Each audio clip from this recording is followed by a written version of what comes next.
Hi, my name is Jay Jorgensen. I'm the Chief Operating Officer for eX² Technology.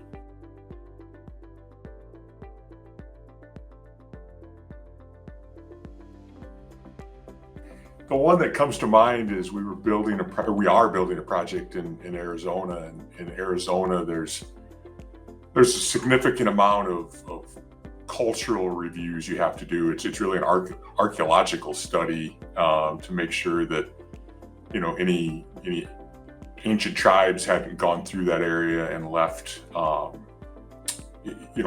tribal ruins. And so you've got to go through this detailed process. And during that process, the firm that we had go do that did find a bone. So they've got to go then look at that bone and figure out, is this something from hundreds and hundreds of years ago. Turns out it wasn't, and it wasn't a big deal. But it's one of those things in this business you don't ever expect to be something that slows up the project. But there we were. So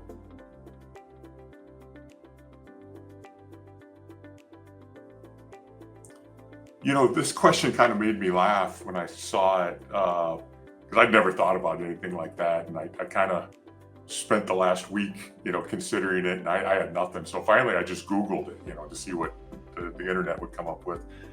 And apparently there's a whole bunch of websites about just that. So I was looking through things, and finally I kind of settled on a Bob Seger song, Like a Rock. I guess one, I like the song. Two, it kind of reminds me of my father-in-law. And three, to some degree it fits me. But there's such a wide range of songs. From there's a Michael Jackson song, there was Eminem, there was an Elvis song. So it's I think it's a fun question. But yeah, I mean, to answer your question, it's Bob Seger and Like a Rock.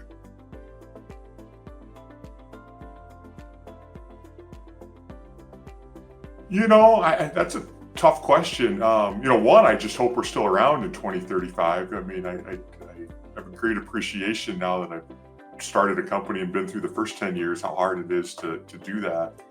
I just hope we're known for being a good corporate citizen, being a good partner to our customers. I hope we've built some great network that is, helps communities and helped businesses do better things. But yeah, that's the big thing from my perspective is it's hard to get customers in this business, and we really strive to have long relationships. So I would just love to be in a situation 10 years from now that we're still working with a lot of these same long-term clients that we have now, because that'll tell you we've been doing the right thing and done it for a long time.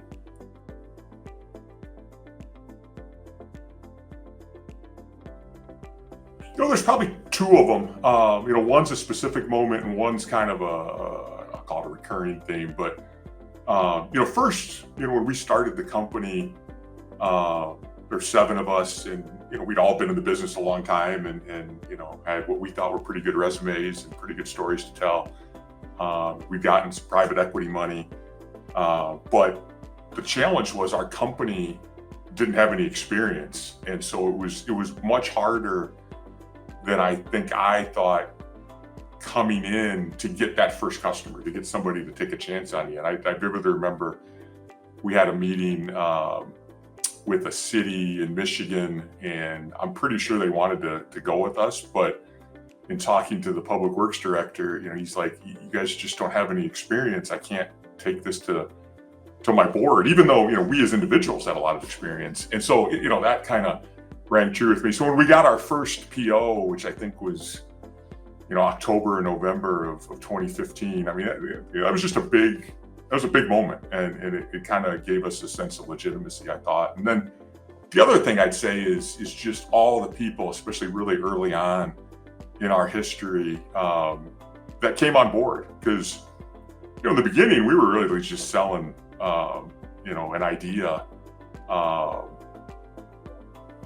We weren't a big company. We didn't have a lot of business early on, and there was first couple of years, a bunch of people that said, "Yeah, we'll come work for you." And we had history with a lot of those people, but I've got a great appreciation for those people that took a chance on us, whether it was customers or employees, because there wasn't a great argument for going with us in the beginning. So that to me sticks out is those people that took a chance on us.